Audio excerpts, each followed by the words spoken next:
Sorry friends, वो पिछली video में कोई अपलोडिंग में प्रॉब्लम आ गई, इसलिए वो बीच में डिसकंटिन्यू हो गई। उसके बाद उसमें थर्ड पॉइंट जो रह गया था हमारा, एओपी और BOI form for a particular event और पर्पस। अगर कोई भी एओपी और बीओआई हमने बनाई थी, वो किसी पर्पस और इवेंट के लिए स्पेसिफिक था। जैसे ही वो इवेंट और पर्पस ख़त्म हुआ, उसका पर्पस सॉल्व हो गया, तो वो डिसकंटिन्यू हो जाएगा। तो likely to dissolve during the assessment year, तो भी हम सेम ईयर में उसको टैक्स लगा देंगे। एग्ज़ाम्पल के लिए हम ले लेते हैं कि कोई इवेंट था जो कि 30 सितंबर 2020 को ख़त्म होगा।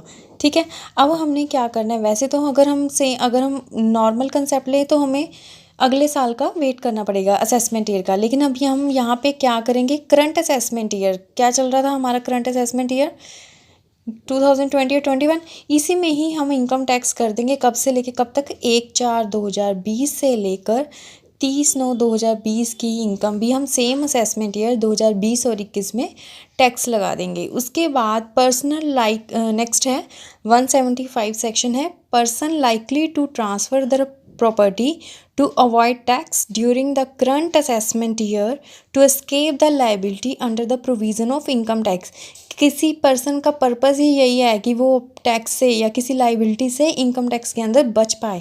तो अगर कोई ऐसा करता है तो भी उसकी इनकम सेम ईयर में असेसमेंट कर दी जाएगी। लाइक दिस कि अगर 2020 और 21 में ही इनकम कमाई होगी तो उसको उसी साल में सेम असेसमेंट ईयर में ही टैक्स कर दिया जाएगा।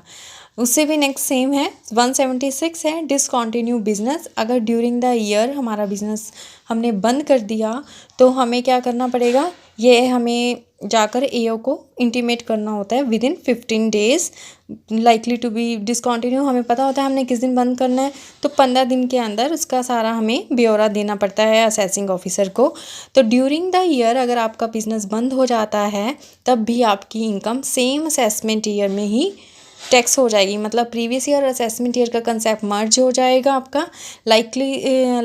देखिए, from the end of previous year till the date of discontinuation आपका टैक्स लग जाएगा, जितनी भी इनकम आपने इस पीरियड में कमाई होगी। मान लो कि शट डाउन हो गया आपका बिजनेस 30 जून 2020 को, तो हमने क्या करना है, इनकम जो कि 1/4/2020 से लेकर 30 जून 2020 तक आपने कमाई, आपकी सेम असेसमेंट ईयर जो कि 2020 और 21 चल रहा है असेसमेंट ईयर, इसी में आपका करंट रेट्स पर टैक्सेबल हो जाएगी।